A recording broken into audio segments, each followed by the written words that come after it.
perkenalkan, nama saya Lucy Dayanti. Saya moderator dari kelompok 1 untuk memaparkan proposal penelitian penerapan kurikulum 2013 dalam meningkatkan prestasi belajar siswa. Baiklah, tanpa lama-lama dan Saudari Rina, saya persilakan.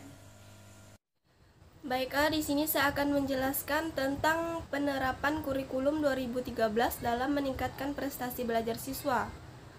Di sini ada dua manfaat penelitian. Yang pertama ialah manfaat teoritis. Apa itu manfaat teoritis? Manfaat teoritis, penelitian diharapkan dapat bermanfaat dan memperkaya konsep teori ilmu pengetahuan sumber daya manusia, khususnya dalam penerapan kurikulum 2013 dalam meningkatkan prestasi belajar siswa. Yang kedua yaitu manfaat praktis bagi sekolah, menjadi bahan masukan objektivitas dalam meningkatkan prestasi belajar siswa. Yang kedua, bagi sekolah, yang kedua yaitu meningkatkan kualitas proses belajar mengajar pada penerapan kurikulum 2013. Dan yang kedua yaitu bagi peneliti, dapat dijadikan bahan rujukan sebagai penelitian yang sudah dilakukan dan mencari celah-celah yang perlu diteliti lebih lanjut. Kemudian kurikulum berasal dari bahasa Latin yaitu currere yang berarti lomba lari. Kurikulum merupakan satuan mata pelajaran yang diterapkan dalam lembaga pendidikan. Kurikulum merupakan pemandu utama dalam penerapan pendidikan formal yang kemudian dijadikan pedoman oleh kepala sekolah, guru, dan pengawas pendidikan dalam menjalankan tugasnya. Kurikulum K13 yaitu kurikulum yang berbasis kompetensi, di mana di sini lebih menitik beratkan kepada pengembangan karakter dan kemampuan, yaitu kompetensi. Prestasi belajar adalah proses perubahan tahapan yang positif dan paten sebagai efek dari interaksi dengan sesamanya. Slamento mendefinisikan bahwa prestasi belajar ialah proses seseorang merubah perilaku secara menyeluruh sebagai dampak dari pengalaman dan interaksi sosial. Prestasi belajar ialah penguasaan ilmu pengetahuan dan keterampilan yang mana kemudian akan diapresiasi oleh guru dengan nilai tes dan angka. Winkel mengemukakan bahwa prestasi belajar ini proses seseorang dalam mencapai tujuannya. Dari penjelasan tadi dapat disimpulkan bahwa prestasi belajar ini adalah proses seseorang mencari ilmu pengetahuan guna merubah tingkah laku serta pikiran berdasarkan pengalaman yang didapat. Baiklah, sekian dari saya. Selanjutnya akan dijelaskan oleh Eniza. Oke, terima kasih kepada Saudari Nina. Baiklah, di sini saya akan melanjutkan penjelasan dari Saudari Nina. Yang pertama, jenis dan pendekatan penelitian, yaitu penelitian lapangan karena yang diteliti adalah sesuatu yang ada di lapangan, yaitu bertujuan untuk mengumpulkan informasi dan data suatu lembaga sekolah tertentu. Adapun pendekatan penelitian kali ini menggunakan pendekatan kualitatif. Yang kedua, objek penelitian. Objek penelitian dari penelitian ini adalah penerapan kurikulum 2013 dalam meningkatkan prestasi belajar siswa. Dan yang ketiga, sumber data. Sumber penelitian ini adalah yang pertama informan, yaitu orang yang dapat informasi atau data yang akan digunakan dalam penelitian. Yang kedua, peristiwa, yaitu kejadian yang luar biasa yang terjadi dapat digunakan sebagai sumber data dan penelitian. Yang ketiga, dokumen, yaitu surat-surat penting, data tertulis yang dapat digunakan sebagai sumber data penelitian. Yang keempat, metode pengumpulan data. Metode pengumpulan data dilakukan dengan wawancara, observasi, dokumentasi. Dan yang kelima, metode analisis data. Metode analisis data yang digunakan adalah metode analisis deskriptif kualitatif, yaitu setelah data dikumpul, diolah, kemudian dianalisis dan ditafsirkan berupa uraian. Dalam penelitian ini, penelitian menganalisis penerapan kurikulum 2013 dalam meningkatkan prestasi belajar siswa. Mungkin itu saja yang dapat saya sampaikan. Terima kasih.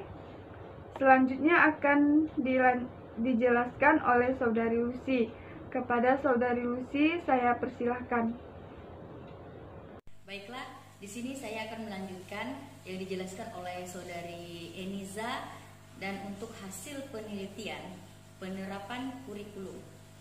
Penerapan kurikulum 2013 mulai tahun 2014 membuahkan hasil bagi sekolah, guru, dan siswa.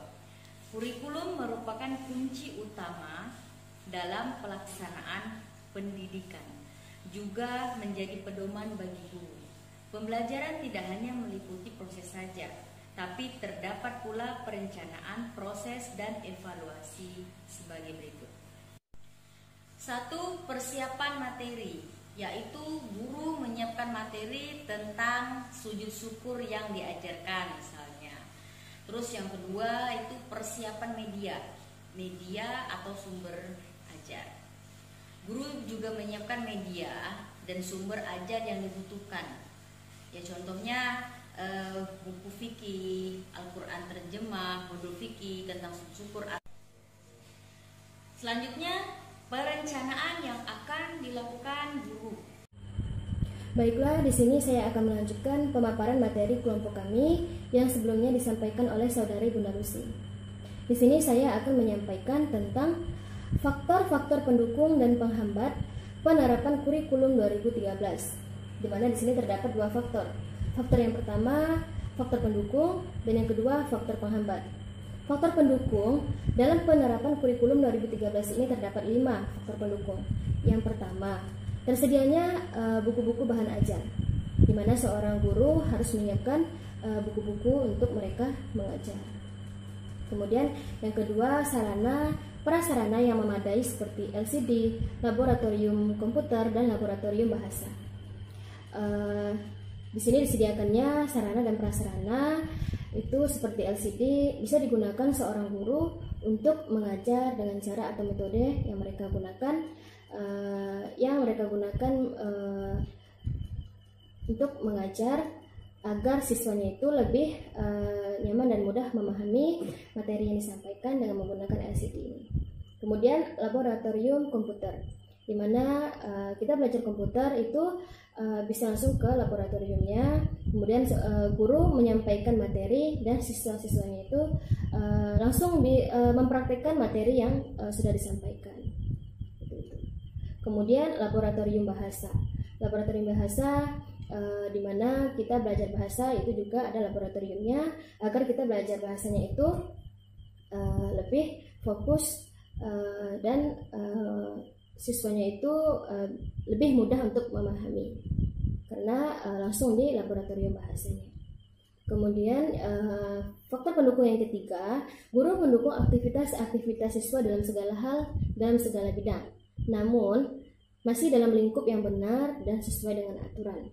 Di sini guru mendukung aktivitas siswanya dalam memilih segala hal atau bidang yang mereka minati, yaitu masih kita bimbing harus dalam lingkup yang benar dan sesuai dengan aturan yang telah ditetapkan. Kemudian yang keempat, adanya kerjasama dan koordinasi antar kepala sekolah, guru, siswa, komite, orang tua, dan masyarakat. Dimana di sini seperti diadakannya rapat menjelang ujian nasional siswa kelas 6. Di situ kita rapat mengundang orang tua dan juga masyarakat sekitar sekolah. Di situ kita membahas tentang proses belajarnya siswa baik di sekolah maupun di rumah, kemudian bimbingan orang tuanya terhadap anaknya di lingkungan luar, di rumah maupun di lingkungan masyarakat. Seperti itu. Itu bentuk kerjasama kita dalam membimbing siswa itu untuk persiapan ujian nasional anak kelas 6. Itu contohnya tadi. Kemudian yang kelima, sekolah dan guru mengikuti sosialisasi kurikulum 2013. Di mana di sini sangat penting sekolah dan guru mengikuti sosialisasi kurikulum 2013, di mana kita bisa mengetahui lebih tentang kurikulum 2013 ini agar kita menerapkannya kepada siswa itu lebih baik dan juga benar. Itu tadi faktor pendukung. Kemudian ada faktor penghambat. Faktor penghambat yang dialami oleh guru ketika mengajar yaitu di sini terdapat 4. Yang pertama yaitu guru sulit menilai para siswa sebab banyak aspek yang harus dinilai. Di mana sini biasa penilaian itu aspeknya dalam untuk penilaian tugas, kemudian materi yang telah disampaikan, kemudian keaktifan siswa, kemudian ada penilaian tingkah laku siswa. Kemudian yang kedua, siswa yang kurang aktif itu sulit untuk mengejar ketertinggalan dalam pelajaran. Nah, di mana siswa yang yang kurang aktif itu sangat sulit untuk mengejar materi atau lebih ketertinggalannya pelajaran. Seperti itu. Jadi kembali lagi kepada gurunya bagaimana cara metode atau strategi seorang guru ini mengajar di kelas agar siswanya semuanya itu bisa aktif dalam mengikuti pelajaran tersebut. Kemudian yang ketiga, faktor penghambat yang ketiga, tidak semua siswa dapat memahami pelajaran yang baru didapat. Tidak semua siswa dapat memahami pelajaran yang baru didapat, ya karena semua siswa itu berbeda. Ada yang mudah memahami, ada yang cepat memahami materi yang disampaikan guru, ada yang kurang memahami, dan bahkan ada yang sulit dan tidak memahami sama sekali materi yang disampaikan guru. Itu kembali lagi kepada gurunya, bagaimana caranya, metode, dan strategi seorang guru mengajar itu atau mereka menjelaskan supaya mudah dipahami semua siswa. Kemudian yang terakhir, yang keempat, butuh waktu lama dalam menyusun RPP. Ini juga faktor penghambat bagi seorang guru karena butuh waktu lama dalam menyusun RPP. Itu tadi faktor-faktor pendukung dan penghambat kurikulum 2013. Kemudian kelebihan dan kekurangan. Maksudnya di sini dalam penerapan kurikulum 2013 tentu ada kekurangan dan kelebihan yang bermanfaat bagi sekolah, guru maupun siswa. Seperti guru banyak belajar dan lebih banyak tahu ilmu. Kemudian siswa lebih banyak dalam belajar karena didukung oleh guru yang kompetitif dan adanya sarana dan prasarana yang mendukung. Kemudian meningkatkan prestasi belajar siswa karena setelah diterapkannya kurikulum 2013 ini banyak siswa yang nilai akademiknya meningkat, mengikuti berbagai lomba, kemudian siswa ini lebih aktif dan siswa bisa lebih percaya diri. Kemudian ada pun kekurangan yang dihadapi ketika penerapan kurikulum 2013 ini seperti ada guru yang belum paham mendetail tentang kurikulum 2013. Kemudian siswa ada yang bingung ketika guru menggunakan metode yang siswa tersebut tidak tahu. Dan siswa merasa capek ketika pembelajaran menggunakan kurikulum 2013 ini. Itu tadi kekurangan yang dihadapi ketika penerapan kurikulum 2013. Selanjutnya, peningkatan prestasi belajar siswa. Dari kegiatan pembelajaran yang menyenangkan dan bimbingan guru yang profesional dan maupun serta kurikulum 2013 yang menuntun siswa aktif dalam segala aspek. Lahirnya siswa-siswa yang berprestasi, siswa banyak yang mengikuti perlombaan, olimpiade, art, mulai dari tingkat kota hingga tingkat provinsi. Kemudian prestasi belajar siswa dalam bidang akademik mengalami peningkatan yang signifikan. Dapat dilihat dari nilai kriteria ketuntasan minimal KKM yang telah ditetapkan. Nilai rata-rata mampu memenuhi nilai KKM tersebut. Bahkan banyak anak-anak yang melebihi nilai KKM serta mendapat predikat memuaskan dan sangat memuaskan. Selanjutnya, di samping prestasi akademik, ada pula prestasi non-akademik yang berupa siswa mengikuti berbagai kegiatan di dalam sekolah maupun di luar sekolah. Itu tadi peningkatan prestasi belajar siswa.